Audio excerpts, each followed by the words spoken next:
7 चरणों में हो रहे आम चुनाव के बीच इस बार मौसम विभाग ने भीषण गर्मी की आशंका भी व्यक्त की है। भारत मौसम विज्ञान विभाग यानी आईएमडी ने कहा कि अप्रैल से जून के बीच इस बार 10 से 20 दिन लू के थपेड़े चलने के आसार हैं, जबकि इन 3 महीनों के दौरान लू के दिनों की संख्या 4 से 8 के बीच रहती है। आईएमडी ने सोमवार को एक गर्मी के पूर्वानुमान का रिपोर्ट जारी किया। इसमें विभाग ने कहा कि अप्रैल से जून के दौरान देश के मध्य एवं पश्चिमी राज्यों में सर्वाधिक गर्मी पड़ने की आशंका है।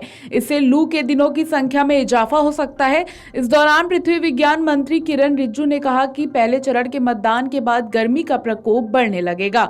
आम चुनाव के मद्देनजर राष्ट्रीय आपदा प्रबंधन प्राधिकरण पहले ही चुनाव में लगे लोगों के लिए एडवाइजरी जारी कर चुके हैं। अब तक 200 से अधिक जिलों ने हीट एक्शन प्लान भी कर लिया है। बाकी जिले भी इस दिशा में कार्य कर रहे हैं। यदि मौसम विभाग की भविष्यवाणी सही होती है तो ज्यादा गर्मी के कारण नेताओं की जनसभाओं में उमड़ने वाली भीड़ कम हो सकती है। मौसम विभाग के महानिदेशक के अनुसार अब तक पुराने आंकड़ों के अनुसार अप्रैल में आमतौर पर 1 से 3 दिन का ही लू चलने की आशंका रहती है।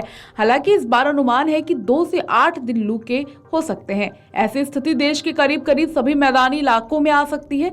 इससे सबसे ज्यादा आशंका गुजरात, मध्य महाराष्ट्र, उत्तरी कर्नाटक, मध्य प्रदेश, उत्तरी छत्तीसगढ़, ओडिशा तथा आंध्र प्रदेश में है। बता दें, मौसम विभाग ने कहा कि एक सप्ताह के बाद देश के ज्यादातर हिस्सों में तापमान में 2 से 3 डिग्री की बढ़ोतरी होने के आसार हैं।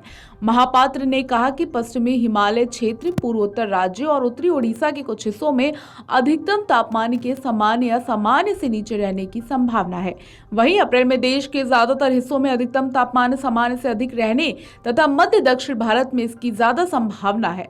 महापात्र ने कहा कि अप्रैल में पश्चिमी हिमालय क्षेत्र और पूर्वोत्तर राज्यों के कुछ हिस्सों में अधिकतम तापमान सामान्य या सामान्य से नीचे रहने का अनुमान है। आईएमडी ने यह भी कहा कि मध्य प्रदेश को छोड़कर गेहूं उत्पादक राज्यों में 7 अप्रैल तक लू की कोई चेतावनी नहीं है। महापात्र ने कहा कि मध्य प्रदेश में इस समय तापमान 37 से 40 डिग्री सेल्सियस के आसपास है और अगले सप्ताह इसके 42 डिग्री तक पहुंचने की संभावना है। चूंकि राज्य में गेहूं की कटाई का 90% काम पूरा हो चुका है, इसलिए कोई प्रभाव नहीं पड़ेगा। उन्होंने कहा कि अगर तापमान 35 डिग्री सेल्सियस से ऊपर जाता है तो भी पंजाब, हरियाणा और उत्तर प्रदेश में कोई प्रभाव नहीं पड़ेगा। दरअसल देश में 2022 में लू के शुरुआती असर ने भारत में गेहूं उत्पादन को प्रभावित किया था, जिससे दुनिया के दूसरे सबसे बड़े गेहूं उत्पादक देश को निर्यात पर प्रतिबंध लगाना पड़ा था। बता दें, मौसम विभाग ने कहा कि पश्चिम बंगाल के दक्षिण जिलों में 5 अप्रैल तक लू चलने की संभावना है। इसमें पुरुलिया, बांकुरा, पश्चिम बर्धमान, पश्चिम मिदनापुर और झारग्राम जिलों में 3 से 5 अप्रैल तक हीट वेव की स्थिति रहने की उम्मीद है। क्षेत्र में चल रही शुष्क पश्चिम हवाओं के कारण ऐसे हालात बन रहे हैं। इस दौरान तापमान 34 डिग्री सेल्सियस से ऊपर रहने के आसार हैं। वहीं अगले 3 दिनों के दौरान दक्षिण बंगाल में दिन का अधिकतम तापमान 2 से 4 डिग्री सेल्सियस बढ़ने की संभावना है।